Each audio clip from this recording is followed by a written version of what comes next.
Tenho certeza de que há muitas coisas tirando o sono de Putin neste momento, mas sem dúvida, o movimento separatista siberiano é definitivamente o seu maior pesadelo. Eu sabia que, começando na Rússia czarista, quando nos colonizaram, eles destruíram nossa cultura, nossa língua, nossas tradições. Eles simplesmente estão empenhados na russificação. Estamos realmente cansados disso. Entendam-nos, vivemos mal. Eles tiram tudo de nós. Nem sequer estamos pacificados. Até quando podemos confiar nele? A Rússia, como era nos tempos dos czares, como era sob a URSS, continua sendo a mesma agora sob Putin. Estamos realmente cansados disso. Estou cansado disso, de depender disso. Quero independência para a minha república e decidir o meu próprio destino. Este é o Batalhão Siberiano, e eles se juntaram à guerra ao lado da Ucrânia para lutar pela liberdade contra a Rússia. A esperança deles é que quando o Kremlin cair nas mãos da Ucrânia, eles terão a oportunidade de se libertar. Antes de continuar com detalhes, não se esqueça de se inscrever no canal, dar like, dar seus comentários. Vamos continuar. Essa é uma situação constrangedora, considerando o fato de que a Sibéria é parte da Rússia, mas escolheu lutar contra sua própria pátria. Ter inimigos dentro do próprio território é a maior traição. Mas Putin trouxe isso para si mesmo, porque durante anos ele não atendeu às preocupações do povo siberiano. Os siberianos são uma raça especial de russos, e a frase "a riqueza da Rússia crescerá por meio da Sibéria" é comumente repetida na região. Isso porque a Sibéria alimenta o resto da Rússia e recebe pouco em troca, o que levou ao descontentamento com a liderança russa. O que essa situação nos mostra é que se você não consegue resolver seus problemas internos, o resto do mundo verá a sua roupa suja.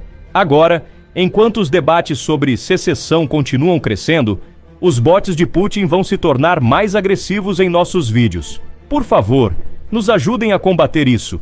Curtam nossos vídeos e compartilhem com seus amigos e familiares. Agradecemos muito. A secessão é o ato de se retirar de uma entidade maior, que na maioria dos casos é um Estado ou organização.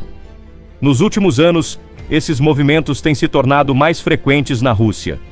Tenho certeza de que você já ouviu falar dos rebeldes da Chechênia, ou até mesmo dos movimentos separatistas do Tartaristão. O que todos esses movimentos representam é que a Rússia vai cair em breve. Agora, há provavelmente duas coisas que a maioria das pessoas sabe sobre a Sibéria. Uma é um lugar frio e duas é para onde todos os prisioneiros e exilados são enviados.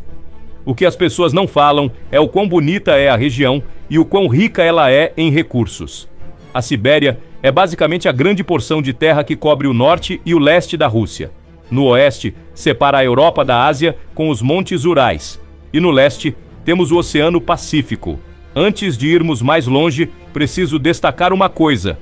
Os rumores são verdadeiros. O clima da Sibéria é subártico e ártico, principalmente. Então as temperaturas na região definitivamente caem com frequência. Desde muito cedo, é difícil diferenciar a história da Sibéria da história da Rússia. Quando chegou a era soviética, a Sibéria já estava bem integrada ao Império Russo. O papel que a era soviética desempenhou foi organizar tudo adequadamente.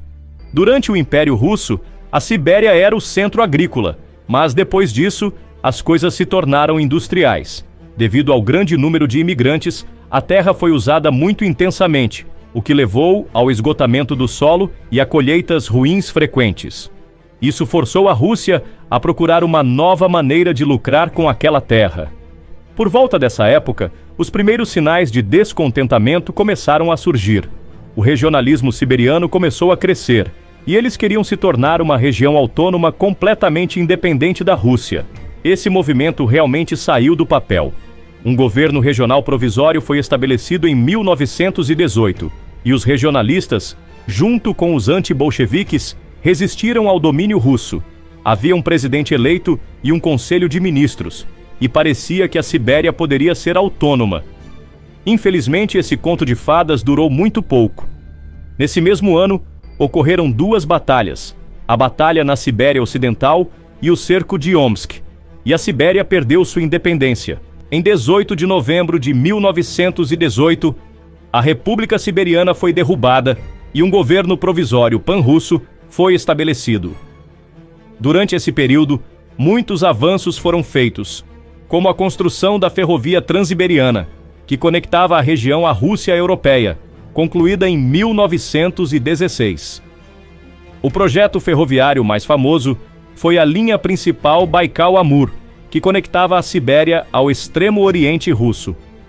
Essa linha ferroviária é impressionante, passando por 14 grandes rios, 21 túneis e terrenos montanhosos da região. A construção começou pouco antes da Segunda Guerra Mundial, mas foi interrompida durante o conflito e retomada posteriormente. Além do desenvolvimento ferroviário, na segunda metade do século XX, a Rússia começou a explorar recursos minerais e de energia hidrelétrica, concluindo muitos projetos. Diversas usinas hidrelétricas foram construídas nas décadas de 1960 e 1970 no rio Angara, abastecendo grandes instalações industriais, como a fábrica de alumínio em Bratsk e Ust-Ilimsk, a mineração de terras raras na bacia de Angara e projetos na indústria madeireira. Entrelaçado na história da Sibéria está um período que muitas pessoas desejam esquecer. Após a guerra, a região tornou-se um depósito para os prisioneiros capturados durante o conflito. Milhares de soldados capturados foram condenados a vários anos de trabalho em campos de trabalho forçado em toda a Sibéria, e a maioria deles não sobreviveu para sair da região. Embora esses campos não tivessem como objetivo principal executar prisioneiros, a taxa de mortalidade era significativa, especialmente durante os rigorosos invernos siberianos. O trabalho nesses campos variava de cultivo de vegetais à construção da linha principal Baikal-Amur. Nessa parte da história, uma mulher relata os horrores daquela época. Esses campos eram conhecidos como gulags e eram notórios pelo assédio e tratamento brutal dos prisioneiros. O nome, na verdade, era um acrônimo para a frase russa Administração Geral dos Campos de Trabalho Corretivo. Moscou também usava esses campos como prisões para criminosos e radicais políticos. Aqui estão alguns nomes famosos que talvez você não saiba que viveram nesses infernos. Vladimir Lenin, uma figura importante durante a Revolução Russa, passou 3 anos exilado em Krasnoyarsk por suas atividades. E um dos poetas mais conhecidos da Rússia, Osip Mandelstam, foi enviado ao Gulag 2 vezes. Em 1924, esses campos de trabalho tornaram-se ainda mais cruéis quando Stalin assumiu o poder. Ele decidiu usá-los para purgar o país de qualquer pessoa desleal ao seu regime, e milhões de cidadãos soviéticos foram executados ou enviados aos gulags por crimes como falar contra Stalin. As condições eram tão terríveis que a estimativa mais baixa do número de mortes é de 20 milhões de pessoas. Os prisioneiros dos gulags eram empacotados em vagões de trem na ferrovia Transiberiana e enviados para o frio extremo. Uma vez lá, enfrentavam jornadas de trabalho de 12 a 14 horas. Como era de se esperar, os prisioneiros recebiam rações mínimas e muitas vezes dormiam em beliches feitos de tábuas de madeira. Agora, imagine que no frio ártico da Sibéria, alguns prisioneiros não tinham sequer cobertores. As temperaturas caíam para menos 50 graus Celsius e muitos morreram congelados. Os guardas exerciam controle implacável sobre eles, às vezes atirando em prisioneiros que tentavam fugir. Quer começar a falar sobre os problemas de saneamento? As coisas eram tão ruins que muitos prisioneiros morriam de doenças, sem água para beber, muito menos para manter os prisioneiros ou seus espaços limpos. Em outras ocasiões, soldados matavam prisioneiros por ofensas insignificantes apenas para espalhar o medo. Outra forma de punição psicológica eram as celas de isolamento, onde os prisioneiros eram trancados por dias a fio. Depois de exaurir a vida dos prisioneiros pela fome, eles os executavam publicamente. As opções para quem tinha o infortúnio de acabar ali eram poucas. Ou morriam nos campos ou na vasta natureza selvagem das montanhas da Sibéria. Os números registrados são assustadores. E acredita-se que 9 de cada 10 prisioneiros morreram nos gulags, incluindo muitos artistas e intelectuais. Em 2018, o último sobrevivente político dos gulags de Stalin, Vassily Kovalev, faleceu. Antes de morrer,